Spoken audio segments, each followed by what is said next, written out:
Greetings, scholars, and welcome to Following the Gong, a podcast of the Schreyer Honors College at Penn State.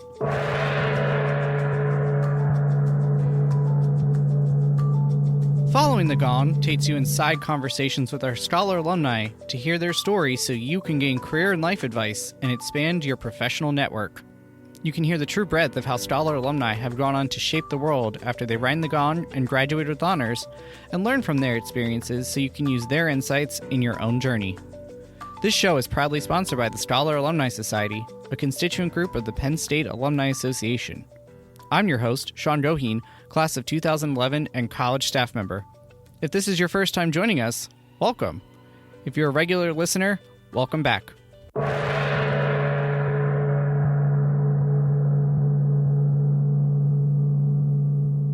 Today's guest is Tom Bonsaint, who is currently the Senior Director for Enterprise Campaigns for the Northrup Grumman Corporation. He's held successive roles in the defense industry after graduating from Penn State's College of the Liberal Arts in 2002. Our conversation focuses on taking advantage of opportunities as a scholar, lifelong learning, teamwork and leadership, and civic engagement as an alum. You can read Tom's full bio and get a more detailed breakdown of the topics in the show notes on your podcast app. Now, let's get right into our chat with Tom following the gong.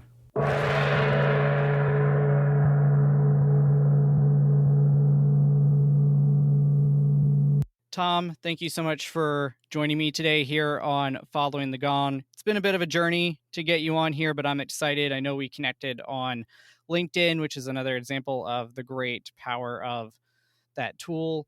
So looking forward to this. But I want to start at the beginning, as always, here and ask, how did you first come to choose Penn State and the Schreyer Honors College? Sure. Thanks for having me on today. I appreciate the opportunity.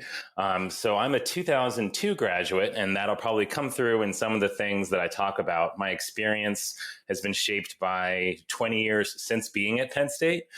So while it's still memories I hold dear, it's been a minute or half of my life. I can say, though, I went to school in Pennsylvania for high school, graduated in Murraysville, Pennsylvania, and some of the students who were a year ahead of me were first-year students at Penn State when I was a senior trying to figure out where to go to school. So what better way to experience university than go and sleep on the floor of a dorm? So I did that in the fall of my senior year and got to experience what life was like in Atherton Hall before I was a resident, and loved it and thought, this is the right fit for me. Loved the mix of the large research university and also all of the perks that come from being in the Honors College. And so when you actually started here, we had just begun the transition from being the University Scholars Program to the Schreyer Honors College, thanks to the transformative and just incredibly generous gift from the Schreyer family. What was it like being a scholar at that time? Yeah, so it's interesting. My class was the first that matriculated with the name Schreyer Honors College. And so I don't recall, I believe when I applied, the paperwork still said University Scholars Program on it. But I can't remember the timing of when they announced the gift, but the gift was really transformative. The University Scholars Program had gone from being a floor in, I can't recall which building on campus, but basically being a floor to having a physical structure. Willard, right? That's right. Willard, famous for the Willard preacher who was there at the time that I was there. As I recall, they actually did the construction of the physical space that is the Honors College in Atherton Hall. And we also saw a change in Simmons Hall my sophomore year, going to be secondary honors housing. Before, honors housing had been in McKean and a floor in Beaver. So basically, Atherton and Simmons were just across the street from each other.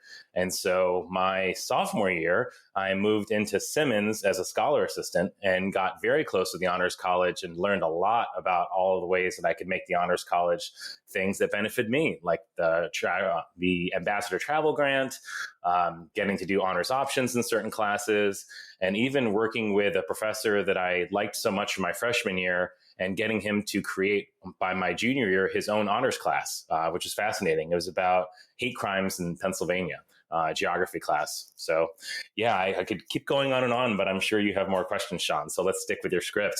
Well, you just got a little bit of an insight into how I actually produce this podcast. So I do have some questions that I write out in advance so I know what I'm talking about, and help our guests have a good experience here for you, the scholars listening. Now, you mentioned all those opportunities. Obviously, one of those is the thesis. Do you remember what you wrote about? Because I saw in the questionnaire we actually had the same thesis advisor about a decade apart. Oh, that's interesting. Wow. I wonder if we had similar experiences as well. When I was going to Penn State, there was a fairly structured program within the Department of Political Science where you took a class called Poli-Sci 300H, then you took 305H, and then 306H. Is that still the experience that you had? Circa 2010, 2011, I did take 300H. I don't recall the other two, but I know I did get credit for writing my thesis. Okay. So I don't know exactly if there's any political science students who are listening and you want to send us an email and tell us if we're right or wrong, fact check us on this, please do so. Please do. Please leave it in the comments. So my thesis, I do remember the name of it, and I feel bad for anyone who doesn't remember the name of their own thesis, but mine was called How to Advertise America. It was a study of American domestic military propaganda, primarily focusing on World War I, World War II, and the Vietnam conflict. It was really interesting. It kind of bore out from, I didn't really want to take SpeechComm 100. I felt like I was already a fairly competent speaker, and I'd heard nothing but frustrating stories from students who went into that with already experience, public speaking and theater and that kind of stuff. I'd been on student council, so I'd kind of done a lot of that stuff. So I spoke with my honors advisor, and so instead I took SpeechComm 150, which is a class at the time called Persuasion and Propaganda. And I just fell in love with the efforts that have been done over the last 100 years or so to take what eventually had become propaganda that turned into basically Madison Avenue, Mad Men era advertising. A lot of those guys came out of World War I and II and created what at the time was the modern advertising industry in the United States, which continues to evolve, but still it's kind of interesting how you can use media to inform opinions. And I think we've seen that a lot, particularly with the dawn of social media. Right in your senior year was 9/11.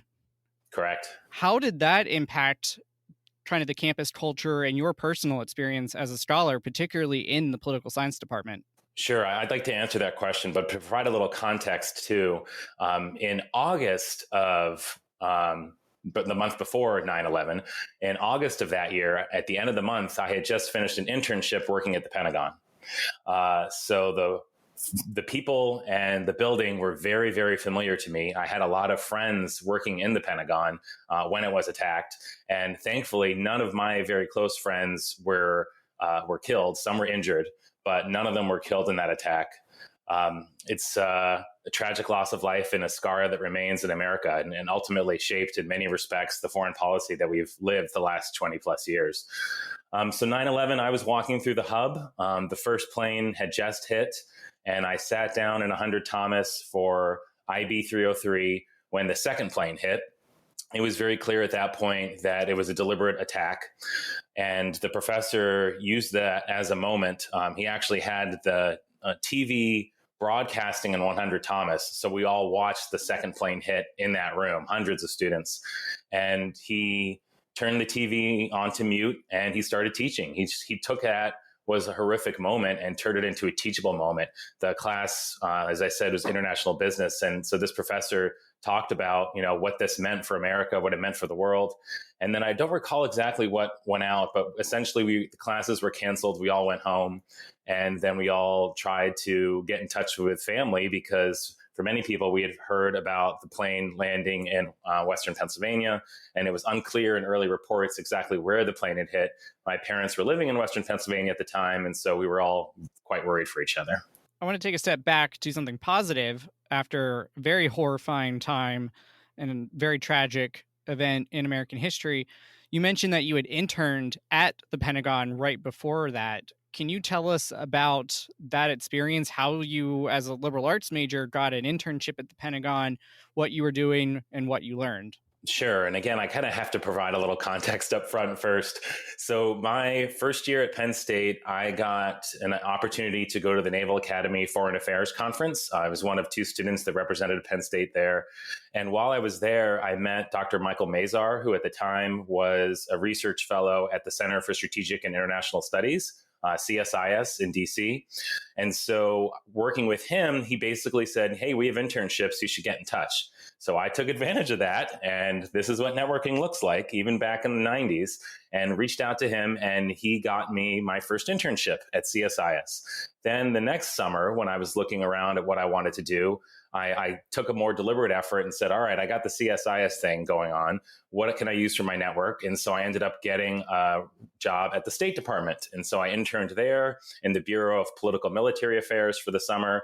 And that PM Bureau experience gave me the necessary entree, I guess you could say, into the Pentagon. So I interned then in the Office of the Secretary of Defense in International Security Affairs and had a fantastic summer working at the Pentagon, State Department, and CSIS. It fomented my love for Washington, D.C., where I've lived now since 2004 and don't really plan to leave, even on the days when, like yesterday, it was in the 20s and very, very cold. But I'm very happy in DC. It's been a good fit for me. And I've seen a lot of my Penn State friends kind of cycle through, include many who work at the Pentagon, State Department, and even the White House now. So you definitely leveraged your network, which is always great advice, and probably every person will give you that. How did you go about securing that first full-time role after your undergraduate experience? Sure. So I actually used on-campus recruiting, and I put in my major of international politics, and there weren't a lot of things that came up at the time. It was mostly government roles, but there was people that were doing interviews for Raytheon, an aerospace and defense company that actually still has an office, I believe, in State College. So I applied for that, and they flew me up to Rhode Island, of all places. And right out of Newport, Rhode Island, there's a town a little bit north of there called Portsmouth on Aquidneck Island off the coast of Rhode Island.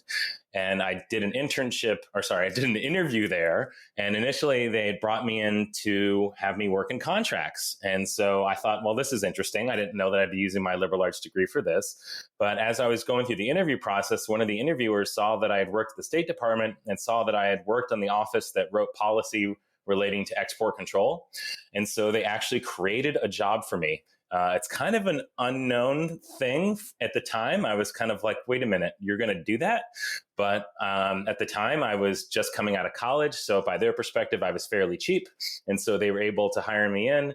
And then when I got to Raytheon in Rhode Island, I found out that they had a partnership with the University of Rhode Island to get your MBA for free. And anytime someone is willing and able to pay for your grad school, it's a great way to go. Sean, I think you have some experience in that area, don't you? Yes, that is something I always tell undergrads is if you're considering graduate school, and obviously law and medical school probably don't apply here, but anything else, if you have the opportunity, get somebody else to pay for your graduate degree. Either that is going to be doing kind of the academic route and being a TA, research assistant, graduate assistant, something to that effect, or do what you did, Tom, which is get your employer to pay for it. I was a GA in grad school. I worked in the campus activities office at UNC Greensboro. They paid for my school. Your employer, Raytheon, paid for your MBA. And that is not a bad way to go. You have to pay for your own undergrad. Get somebody else to foot the bill for the grad degree. Absolutely. And it's not, I'm speaking, acknowledging in this moment, all of the privileges that have gotten to me to where I am. I think it's very easy for someone to just lean back and say, oh, look at me. I'm so smart. I work so hard. It's like, true, but a lot of stars had to align and a lot of benefits had to be afforded me such that I could do these things. My internships at the time were unpaid internships, but I was able to get support from the Honors College, from the Department of Political Science, the College of Liberal Arts, and the Office of Undergraduate Education. So 4 different groups came together, and because I filled out my paperwork, gave me money that allowed me to have those internships that helped me get my first career. I have to give a lot of thanks to, I believe he's now retired, but Chris Gamble, who worked in the College of Liberal Arts. He was the one that really grabbed my hand and said, go here, talk to this person, fill out this form.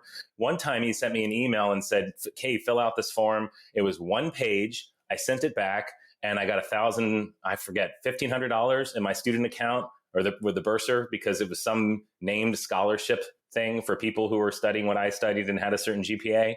So Penn State is like a perfect example of how to make a bureaucracy work for you. And if you're in the honors college, you have an incredible opportunity to get those benefits. Money and opportunities go to those who search them out. This first job did not fall in my lap. I did apply. And if you think that you're going to get a job just by being smart and being successful, that's not really how the world works. So I apologize for the folks that have had that experience in life, but that is exceedingly rare. And that's something that's a common theme on the show is there are so many opportunities for you as a Penn State student generally, and then you add in the layer of being a Schreyer Scholar, and that opens up even more doors and opportunities. So be sure to be proactively taking advantage of all of those, whether that is seeking out financial support, advice, like listening to this podcast or talking to Lisa Kraczynski in our career development office, and other opportunities. So you mentioned contracts, and then reviewing your LinkedIn and in your kind of very long list of kind of roles that you've cycled through over the past 20 years, you've done a lot in sales and specifically in the defense industry. So how did you prepare for that, not coming from the Smeal College of Business, but coming from the College of Liberal Arts? Sure.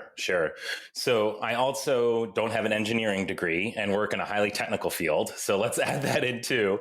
I was having a discussion yesterday with somebody about an undersea communication system.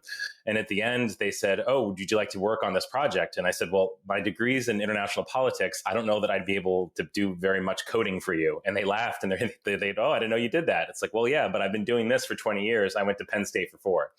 So if you want to talk about how to set yourself up so that you have some flexibility in your career, a liberal arts degree, in my opinion, is a great way to do that. How did I learn to do sales? Well, I did a lot of theater growing up. I did student council. I did a lot of classes on international negotiations at Penn State. So I learned how people work and learned how to sell to people. Ultimately, all of sales comes down to people. And if you can find yourself in a situation where, if you're like me, more of a natural extrovert, then sales could be a good career for you.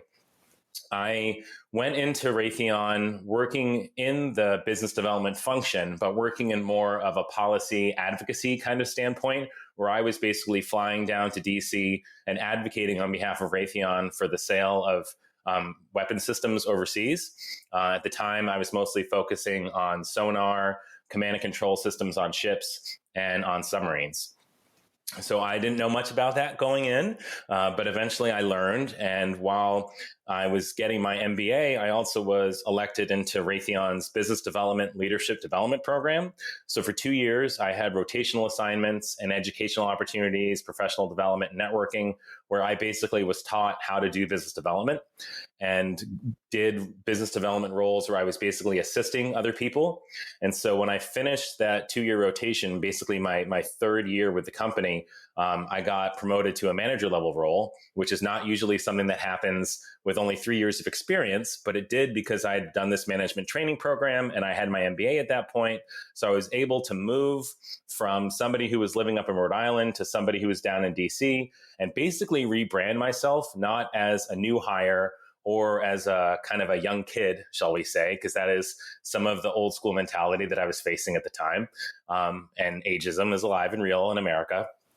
But I was able to really rebrand myself and come out and say, "Hi, I just graduated the management training program. I have a master's degree and I've been working here a couple years. What assignments do you have for me?" So it's been a great ride. Honestly, I've worked for Raytheon. I was there for 11 years. I've now been with Northrop Grumman almost 9 years. They've both been great companies for me. Obviously, I'm a bigger fan of Northrop Grumman because it's where I am right now. But both have been really wonderful. I have been mostly working in business development. I at times have also had some strategy roles. I work at our corporate strategy and development organization now. So it's been fascinating. It's been a great career. I've been really happy. So you mentioned that you've kind of split almost evenly between those two major corporations. How did you end up making that switch from Raytheon to Northrop? Talk us through that process. Sure. This isn't scripted, but it could be because I found that job on LinkedIn. So they are not a paid sponsor of this podcast, but they should be. LinkedIn. So my story for how I went from from Raytheon to Northrop Grumman is I was having breakfast one day and I got jobs that might be of interest to you flagged. And it was Director of International Capture working at Northrop Grumman's corporate office. So I started doing some digging around. I found some Penn State friends that worked there, including one that had actually gone to high school with me as well. So I reached out to her and said, hey, what do you know about this? And so she did some digging and she came back and said, well, they're looking to make some major changes in the corporate staff and you might be a good fit. So I applied on LinkedIn via LinkedIn. And then I had a phone screen. Then I had another phone call with someone from HR.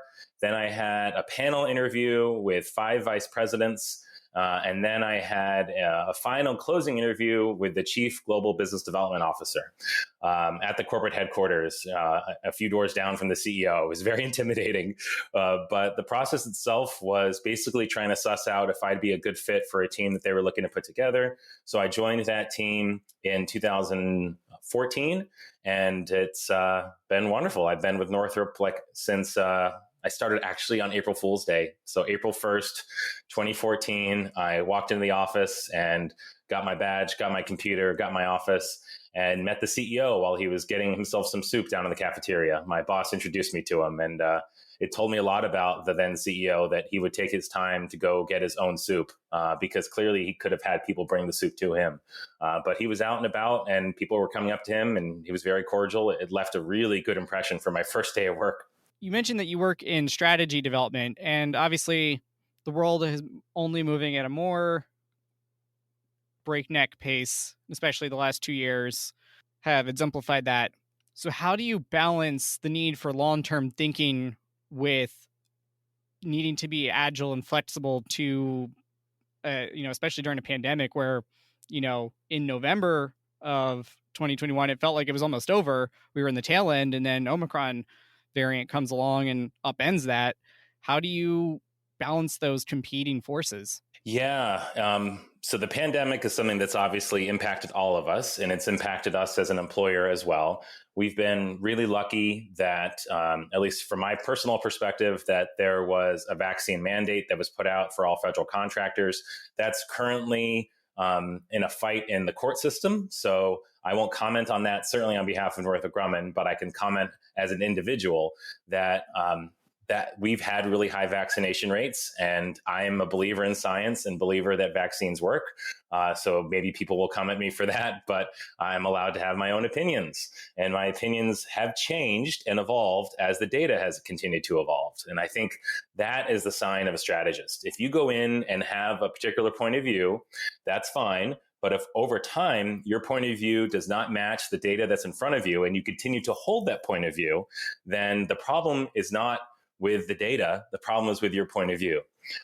There's a concept out there called selection bias, where basically people go out or confirmation bias, where they basically go out and say, I'm going to find only data that points to things that I believe are true, and I'm going to use that to inform my decision making. And that's not really the best way to formulate a strategy. So for me, I'm trying to look at all of the data points based on what's happened in the past, make my genie ball type prediction of what's going to happen in the future, which is very difficult to do. Sorry, my crystal ball. I don't know why I said genie ball. I don't know what a genie ball is. My crystal ball prediction of what's going to happen in the future, because ultimately we have a finite amount of people. We have a finite amount of resources. By that, I would generally mean money. And we have a finite amount of time. There's also the danger of analysis paralysis, where all you do is keep thinking about what should we do? What should we do? What should we do? And in the end, you do nothing. So a lot of strategy is kind of, if I can use a sports metaphor, which I generally hate, it's actually more of a literature metaphor. If you read the book Moneyball or seen the film, you basically have a finite amount of money and you have to put it somewhere. And so my job is to look at that in the course of, double-digit $1 million and say, where should we place our investments? Where do we want to place our bets? And some of those are going to pay off and some of them aren't. But hopefully, if we're making the right kinds of calls, more will pay off and more will be successful. Definitely worth a read. I actually had to read that for a class in undergrad. So really fascinating book to check out there. So good recommendation, Tom. Now, we just talked corporate strategy. What about your own career? I've alluded to this. You've had a lot of different titles in your career. Sure. Have you had a strategy, or do you just kind of let the dice fall where they will as opportunities present themselves? What's your take for your own personal career trajectory? So I'll bring it back to schooling. For some people, a small liberal arts college is the right fit for them. For other people, a large research university is right for them. I knew going into Penn State that I wanted the big school experience. And I've had similarly the big corporate experience. If you go to a very small firm, then you might find yourself in a position where the only way for you to get promoted is for someone at a level above you to leave. I've really enjoyed the fact that I've worked for very large companies. Northrop Grumman employs over 90,000 people. And so while it gets a little bit more difficult the higher up you go in the organization, there's always another role out there that I'm qualified for. And that's allowed me the opportunity to move around pretty much every 2 or 3 years.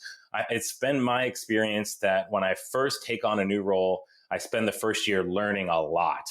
And then I try to apply that in the second year. And by the third year, I said, gosh, this again? I've already dealt with this twice. So at that point, I usually get excited and think, where can I go next? One of the other things that you find in a large organization like these companies, and I would expect many other employers, is that we have a tendency to reorganize. One joke I heard was that Raytheon was an acronym that actually stood for reorganize all year, then hope everything operates normally. And there's a little truth to that because as soon as even the whiff or the rumor of a reorg goes out, some people immediately hit the panic button. I started doing that early in my career. And then after going through a couple of them, I realized this is a perfect example of something that I can't control. I can do a few things to kind of position myself for roles that I know are going to be created, but I'm really not going to be in the position to decide my future. So one of the things I've done is we talked about networking is make sure my networks are always warm. The last thing you want to do when you need a job is to be reaching out to someone who you haven't talked to for years and basically have your hand out and say, hey, I need a job, help me. It's much better for you to proactively reach out to them. There are a lot of people that I can point to where I've been able to help them find new roles by connecting them to people that we're hiring. And that is the best way to get a job, is when you get a very warm introduction from somebody who said, hey, I've worked with Amy before. Amy's great. I think she'd be great at this job. And then you step back and let Amy take it over. So kind of as a follow-up, and another question that I had wanted to ask, but you kind of teed it up nicely. You mentioned that Northrop is huge. So what tactics as a team leader do you use to try and bring together teams from across such a massive organization? Ooh, that's a great question. Now we're getting into my fundamental style as a manager. I think one of the things I've learned is that the best successes I've had in life have been successes through teams. And so a lot of what I try to do is look at how I can bring teams of people together to make them more successful. A lot of that looks like me listening more than I'm talking. A lot of that looks like me really trying to get all of the folks in the room feeling like they can comfortably participate. If someone is going to be, if the boss comes in and they're talking over everyone else, or if the boss says, well, I really think we should go left, then you being the person in the room that says, that's a dumb idea, we should go right, can be, as they say, career limiting. So I try to be the kind of leader that listens more than I talk. I try to be the kind of leader that makes everyone in the room feel like they're comfortable.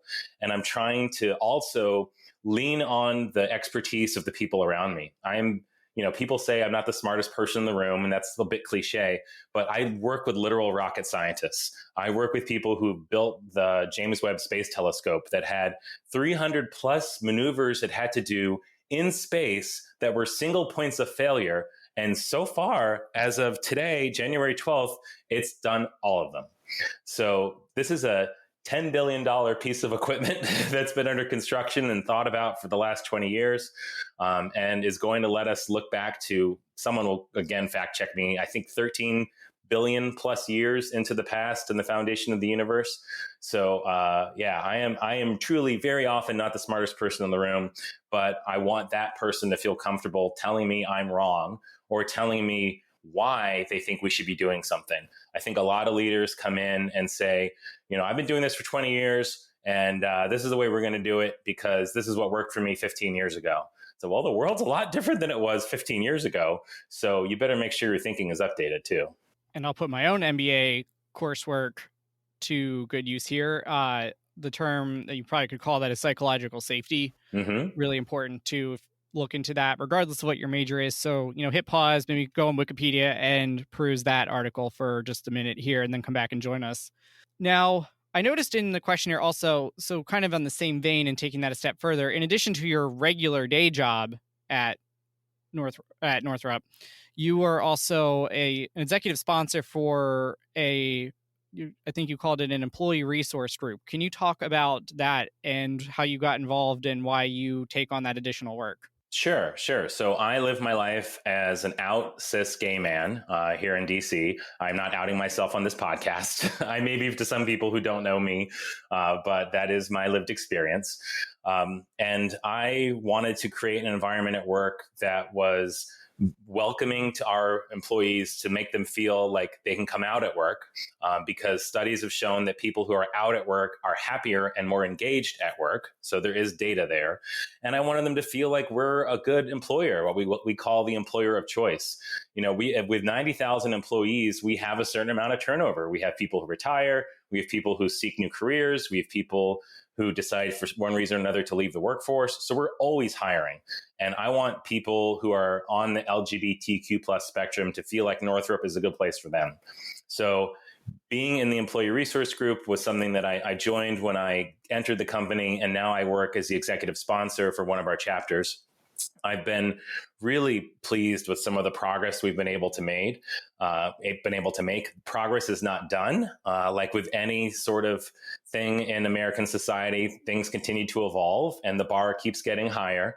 But one of the things we did last year was change our benefit system to match the, and I'll get the name wrong, but it's WPATH. It's a World Association for physicians providing healthcare to the trans community. And we changed our benefits such that certain procedures that previously had been deemed elective and would be out of pocket were now covered by our benefits. So that covers a very small employee population for the employees who are out and identify, or not out and identify as trans or non-binary and choose to engage in some sort of medical transformation.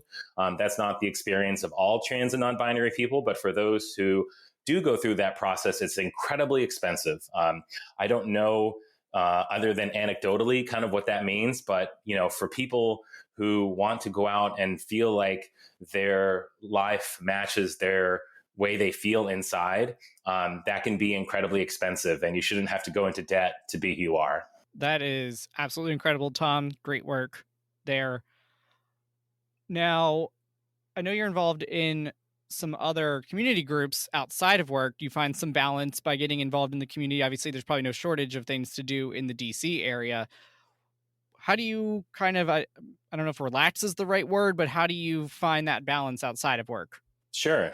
So some of the volunteer things I could probably speak of, one that I'm most involved with and kind of related to what we just talked about, is I'm on the Victory campaign board for the Victory Fund, which is an organization that teaches people how to run for elected office in the US and also helps raise money so that they're able to have more successful campaigns. A lot of people will think of the bigger people, Pete Buttigieg, Senator Tammy Baldwin. Sorry, I should have said Secretary Buttigieg.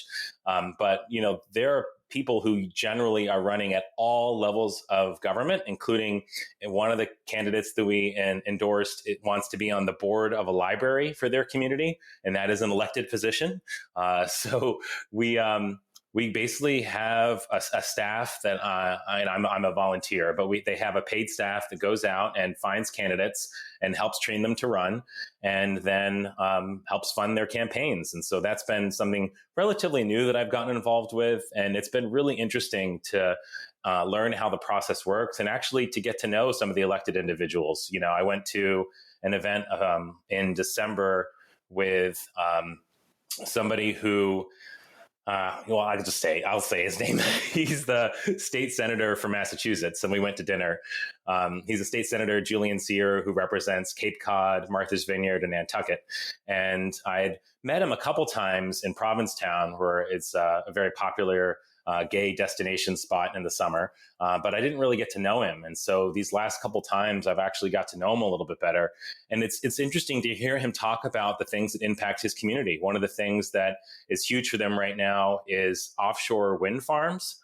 So these are wind farms off the Cape, and the impact that they're having to the power grid, the impact they're having to clean energy, the impact they're having to the fisheries industry. These are all things that he's, as a member of one of the committees he sits on, has to get out and get smart on. And so just really learning about the breadth of his experience and how he brings that to his role as a state senator is really interesting. So kind of a last career question for you, and Sure. this can also tie into your volunteer work too. What skills do you think scholars, regardless of their major, should be working on developing to have a successful career and a happy life beyond college? And how can they start building those skills now as a student? Yeah, really, I would say communication skills is probably the biggest one. There are very few people who work like as a sole proprietor, where all you do is work by yourself and you don't interact with anyone else. I think that really just isn't the world we live in. And so there are certainly careers that you can find success, perhaps maybe becoming an author or something like that. But most professional business world and in the nonprofit world as well, and academia, if you can't communicate your thoughts, your ideas, and you can't advocate for them, it's really difficult to find success out there. You don't necessarily have to be the best writer. If that's not something that's going to be a focus of your career, you don't necessarily have to be the best speaker if that's a focus of your career. But if you can do both of those things and find that you can communicate persuasively, makes a big difference. I remember one of the classes I took at Penn State was advanced expository writing. And that is really something that I carried over into my career. The other thing I think I learned a lot in my career at the Pentagon and at the State Department was how to write a one-page memo. So how to take a very difficult, complex topic and break it down into one-page actionable information for a leader is huge. And that is something that I think, while we don't necessarily use memos as a way of communicating anymore, but how to get a huge concept and distill it down into something that's digestible, even down into maybe 140 characters, that makes a big difference. That is really good advice. And I think you could probably extrapolate that also to writing a clean and concise email would probably fit in that same vein. Oh, yes. If I have to scroll down in order to figure out what it is you're trying to tell me, then it's too long. So we're going to go into the last third here. What would you say is your biggest success to date? So in working in business development, I think the biggest successes are always going to be the projects that we've won. So I can point to certain things. One of the ones I talk about a lot is I had the opportunity to go to the north of Iraq during the Iraq War and met with the Kurdish regional government. And in doing so, found that they needed to shore up the security of a new airport that they were building. So the Kurds exist as the largest, I believe this is still the case, and people will fact check me, the largest ethnic group of stateless individuals. So people who identify ethnically as Kurdish fall in the north of Iraq, Iran, Syria, and Turkey primarily. And the Kurds in the north of Iraq took the opportunity that after the first Persian Gulf War, we created what they call the no-fly zone in the north of Iraq.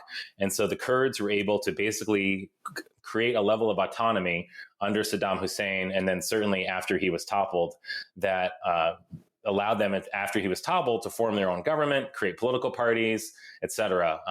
And they have money up there because there is oil up there, but they have themselves surrounded completely by states that generally don't treat ethnic Kurds very well.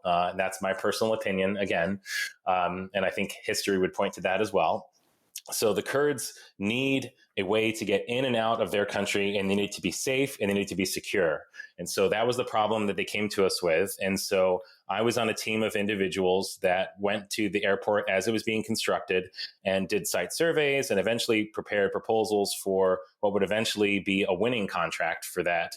The final stage of the contract had me briefing the I can't exactly remember what his title was, but it was a national security related title. And he was the son of the then, I forget if his title was prime minister, but certainly his father was one of the leaders of the Kurdish regional government, and his son was basically the guy who was in charge of national security.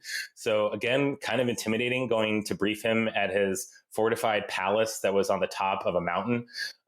It was unique to say the best, say the least. But yeah, it resulted in a lot of interesting travel stories. And it was a very difficult contract to compete. We had European companies that were going against us, Chinese companies. There were a lot of people that were interested in providing security there. And ultimately, I was pleased that Raytheon won that contract. On the flip side, what would you say is what would you say is one of the biggest transformational learning moments that you've had in your career? So yeah, at one point I was going through a leadership training program, and they gave me a career coach, and it was fantastic. If you haven't had the opportunity to work with a coach or know someone, especially if you know someone who's looking to get a coaching certification, is required to do a certain number of hours for free, I would definitely check that out. I came across one of those lately, which is why I'm kind of dropping that. But my career coach, I went to them and said, hey, my boss is undermining me in all these meetings. He is interrupting me. He's doing all these things, and he's just being a difficult person. That was not the language that I used. I used something a little stronger. And I said, he's basically making life miserable, for me. And so she said, well, why are you letting him? And I said, well, because he's doing this and he's doing that, and he's undermining. She said, no. Why are you letting him? And I'm like, oh, yeah, I'm letting him bother me. I don't need to let him bother me. And so from then on, I kind of viewed him as more of a tragic figure, and it kind of made it a little bit easier for me to kind of walk in the room and say, oh, okay, this isn't really even about me. This is him trying to feel like he's smart, making sure he feels like he's relevant, making sure like everyone knows that he's smart. I said that twice because that's what it was. And so that was an incredible learning moment for me. And I've carried that over. So whenever I work with difficult people now, I look and see, why are they behaving in a difficult way? Because there's always something behind that. There's always, a bruised ego. There's always someone with esteem issues. There's always something. And you might not be able to figure out what that is immediately on the day of, but over time, that's something you're going to suss out, and it's going to make a big difference in how you show up, because you're giving all of the power and how you feel to someone else in those moments. So you mentioned the career coach. So kind of a related question I always like to ask, how do you approach mentorship as both the mentor and also as a mentee? Sure. So I actually have a call with one of my mentees tonight, Michael. So I'm looking forward to chatting with him. I met him through an app called Worthy Mentoring, which seeks to create mentoring relationships for people in the LGBTQ plus community. So a little drop for them. One of the founders lives in DC, and they're a great organization. So I'm sorry, your question was, how do I make mentoring successful? Is that what you asked, Sean? Yeah, more or less. How do you approach it? You've probably been a mentee at points. You're a mentor now. How do you approach that? What suggestions do you have for students? Sure. Yeah. The most important thing is that if you ask someone to be your mentor, it is on the mentee to follow up. This is someone who's willing to give their time to help you. And I'm very happy to have discussions with people. I've met with mentees from the Honors College, from the Department of Political Science, from the College of Liberal Arts, and even outside of there, from people who have an interest in getting a career like mine. It's very easy for somebody like me to give an informational interview kind of like this, where all I do is talk about myself. I'm the expert on me. So it's very easy for me to do that.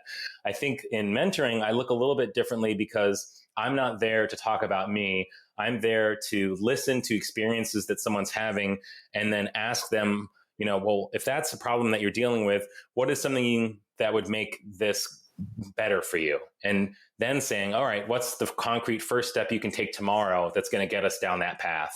And then really going back and iterating on that, not just having a single mentoring session and then walking away. That's not really how getting better works. You can't show up to rehearse a concert, sing it once, and then go home and give a great show the next night.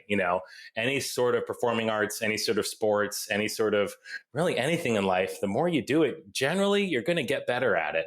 And there is a time in life where you can get to the point where you basically say, I need help. That doesn't mean I'm not a good person. It doesn't mean I'm not smart. It doesn't mean I can't be successful. It just means I acknowledge the fact that the perspective of somebody else could probably make me all of those things. And in my opinion, mentoring and being mentored has been one of the most transformative experiences in my career, because it's been a really wonderful opportunity for me to look at the things that I don't know and learn from others. You mentioned performing arts, and something that you've neglected to bring up so far, and I want to give you an opportunity here, is one of the organizations that you were a part of and continue to be a part of as an alum, if you would like to talk about that right now. Sure. I think that's a lead up for me to talk about Music 93, the essence of joy.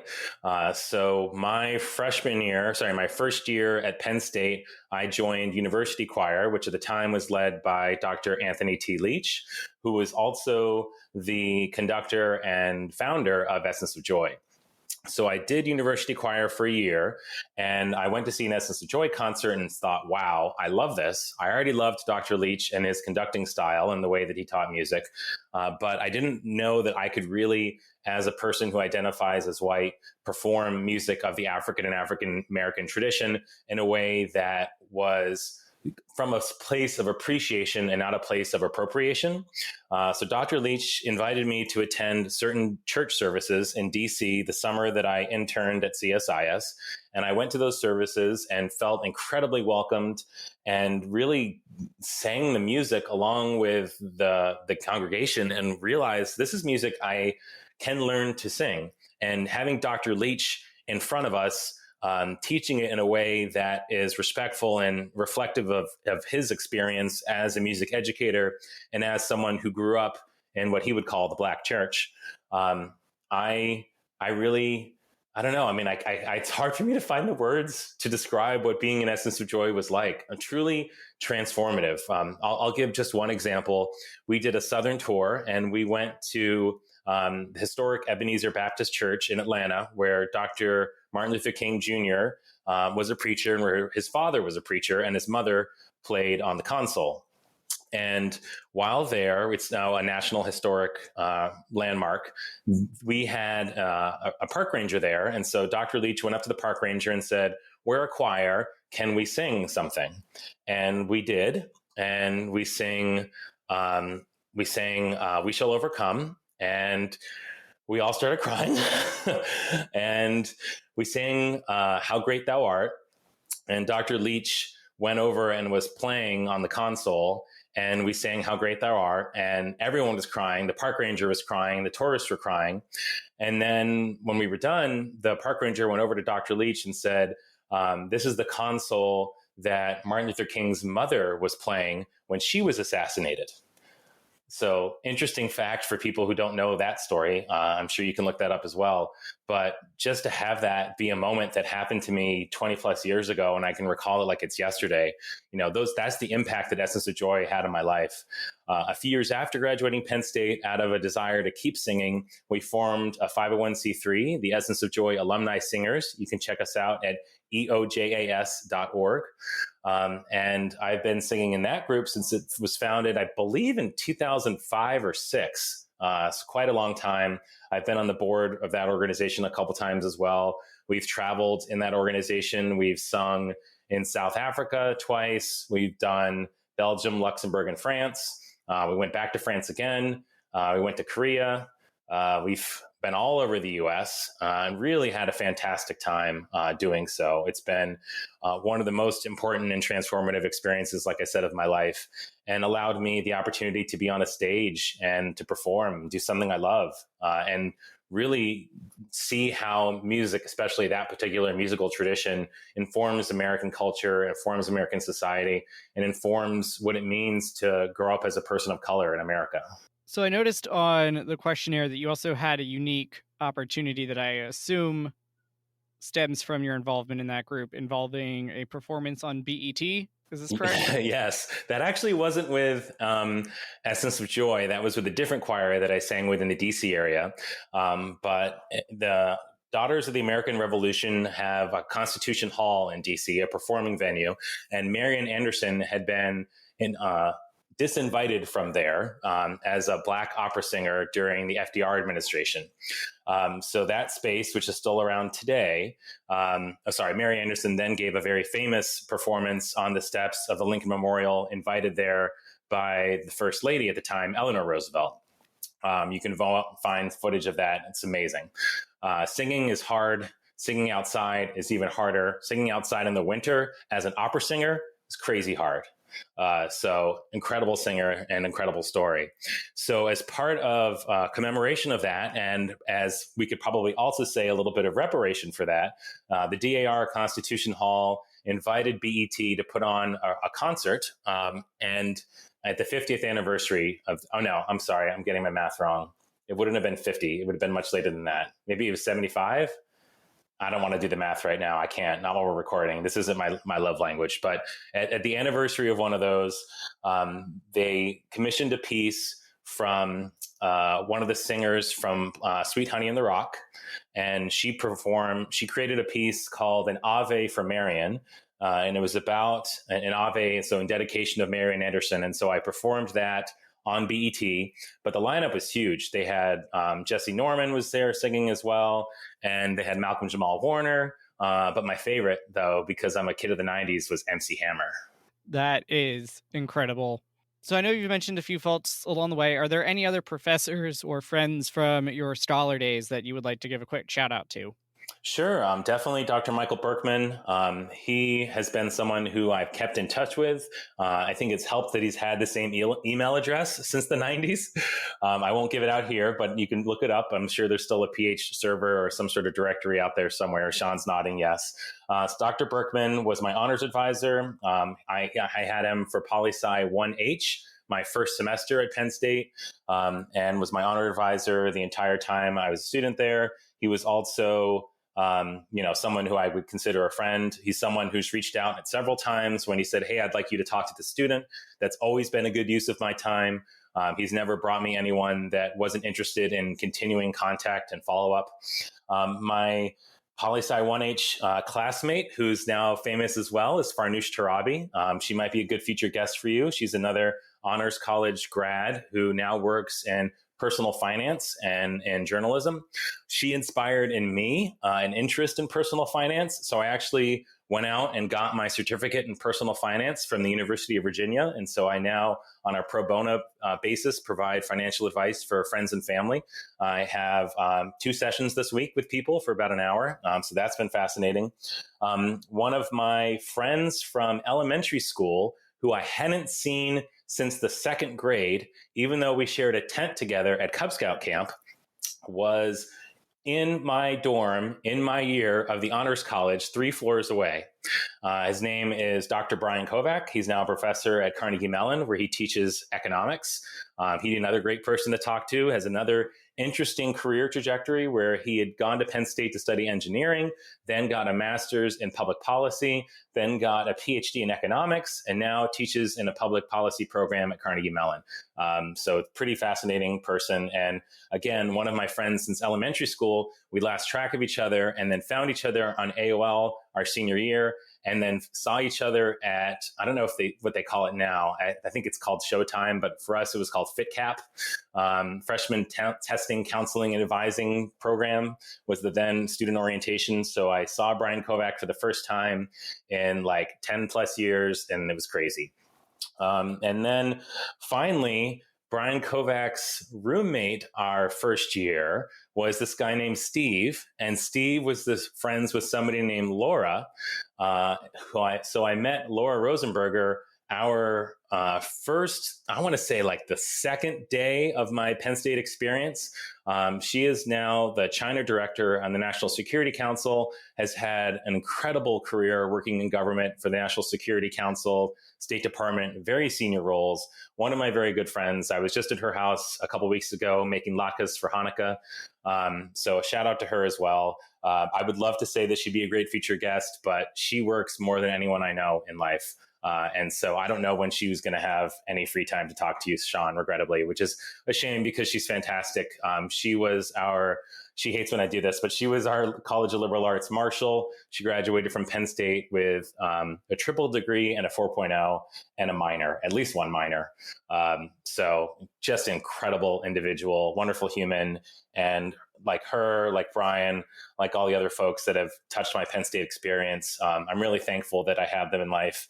It's kind of fitting that as we wrap things up that I'm being interviewed on Follow the Gong, because when I was a student, we didn't have a gong. We had a sad little bell. And I remember ringing that bell and feeling an incredible experience of, I don't know, jubilee just for all of the time and effort that you spend.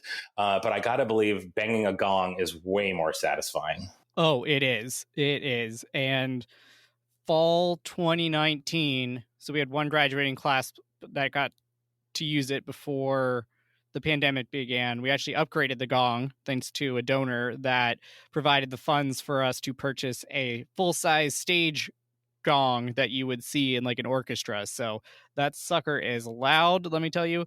My office is probably a good 100 feet away, and I can hear it very clearly when it gets run. So Wow. It's always great to hear it when it does ring, because it means the students succeeded and completed their thesis.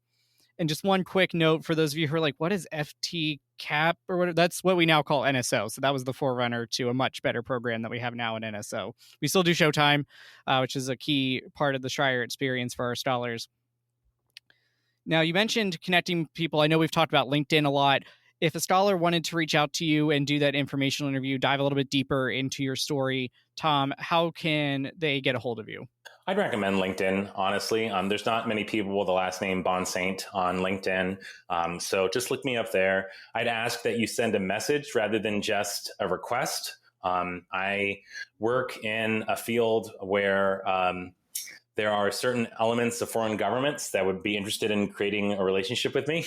And so I need to be very careful about who I interact with online, especially if it's something that's anonymous, like a LinkedIn, where I don't know who the person is. So I would just encourage people to reach out and say who you are, and say what it is I can do to help you in your career. I would love to see more Penn Staters and more honors college grads out there succeeding. It makes a lot easier for us to be successful donors back to the school. The money that I said that I was given by the College of Liberal Arts, Department of Political Science, Honors College, and Office of Undergraduate Education is something that I now, as an alum, give back. I give through a donor advised fund, which is something that works for me. And that's because I'm a personal finance nerd.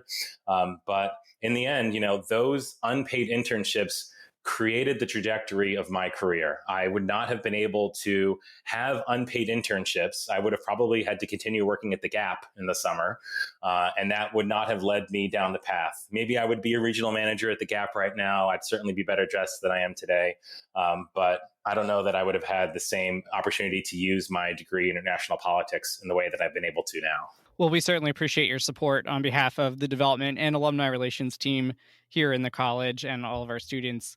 And I have to imagine if you stayed at Gap, you would have at least been the assistant to the regional manager. That was very good. I feel bad for the students listening who are too young to get that reference. So I'm afraid you've dated yourself now, Sean, and you're even younger than me. You would be surprised with what Gen Z's relationship is with The Office. So I think most people, I think, will get that joke. So if that went over your head, I apologize. Well, I did it now that you told them where to find it, but there you go. This is not sponsored by Peacock, but that is where you can find it now since it came off of Netflix. Last question, as is tradition here on Following the Gong. If you were a flavor of Berkey Creamery ice cream, which would you be? And as a scholar alum, most importantly, why would you be that flavor? So I'm not going to go down the lazy route and say scholar chip. because let's be honest, that was a rebrand of an existing flavor. A wonderful rebrand, and I'm glad that they have it, but I got to go with a flavor that was created while I was there, which is Alumni Swirl. And I've heard some hate on Alumni Swirl on this very podcast, and I feel bad for that individual that they have such terrible taste. And if you don't know who I'm speaking about, you're just going to have to go back and listen to all of the previous podcasts to find that reference, because Sean is not going to reference it right now. But Alumni Swirl is a fantastic mix of fruit and mocha, and I just think it's great. It's not a flavor combination that I've found in other desserts, generally speaking, but I think it's just the right balance. And for me, if you're going to show up from having visited Penn State with something in a cooler, I'm okay if it's that. Well, actually, as the host, I don't remember which of our guests dissed the Alumni Swirl flavor. It is a very common answer. I will give you that. But it is also a really good flavor. Like you said, it's a really unique one with the blueberry and the mocha chips. So you can't go wrong with that one. Always a good choice. Tom, thank you so much for joining me here on Following the Gong, not Following the Bell, as it was in your time. And really appreciate all of your insights. You heard how to get a hold of him. Really appreciate your time today. Thank you. And thank you for the opportunity. I'm always trying to uplift Penn Staters and make the world a better place. So let's see if we can do that together.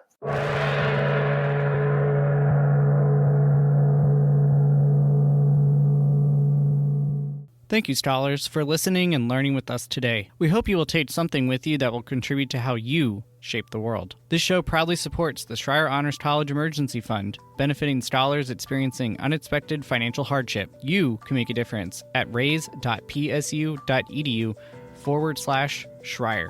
Please be sure to hit the relevant subscribe, like, or follow button on whichever platform you are engaging with us on today. You can follow the college on Facebook, Twitter, Instagram, and LinkedIn to stay up to date on news, events, and deadlines. If you have questions about the show or are a Scholar alum who'd like to join us as a guest here on Following the Gong, please connect with me at scholaralumni@psu.edu.